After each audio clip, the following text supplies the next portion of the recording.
Hello and welcome to Africa Focus News Update. We begin with a developing situation in Sudan.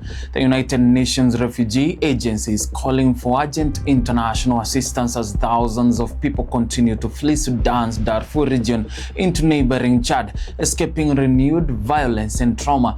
Officials say the new wave of arrivals, mostly women and children, are exhausted and in desperate need of food, shelter, and medical care. UNHCR reports that over 12 million Sudanese have now been displaced since fighting erupted between the army and the Rapid Support Forces in 2023, making it one of the world's worst humanitarian crises.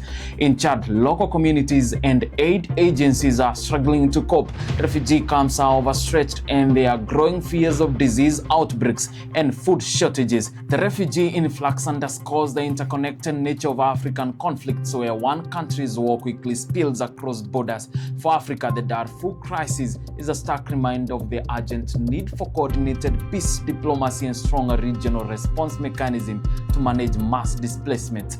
The African Union has been urged to push for renewed peace talks, but so far, mediation efforts have stalled. The World Food Programme WFP has issued a dire warning from the Democratic Republic of the Congo, where 3 million people in the east now face emergency levels of hunger. That number has nearly doubled in the past year as relentless conflict and a deep funding crisis worsen living conditions in provinces like North Kivu, South Kivu, and Ituri. The WFP says it may soon have to pause food distributions due to record low funding and limited access in conflict zones across the DRC. Over 26 million people are now experiencing crisis or worse food insecurity, the highest number in Africa. The violence, driven by dozens of armed groups and ethnic tensions, has displaced millions and left fertile farmland abandoned. For Africa, the situation in Eastern Congo exposes a bigger development challenge: how to link peace building with food security. Experts now warn that unless conflicts are resolved, countries like the DRC will remain locked in a humanitarian trap, unable to capitalize on their vast natural and agricultural potential. African governments are being urged to push for regional stability initiatives that pair security operations with agricultural investment, a strategy seen as key to breaking the cycle of hunger and conflict.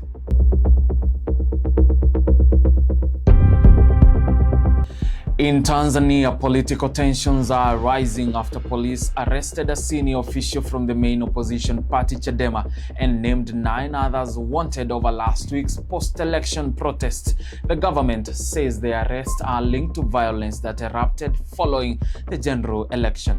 But opposition groups and rights activists accuse security forces of using excessive force. Chadema claims over 1,000 people were killed during the unrest, though the government has dismissed that figure as exaggerated.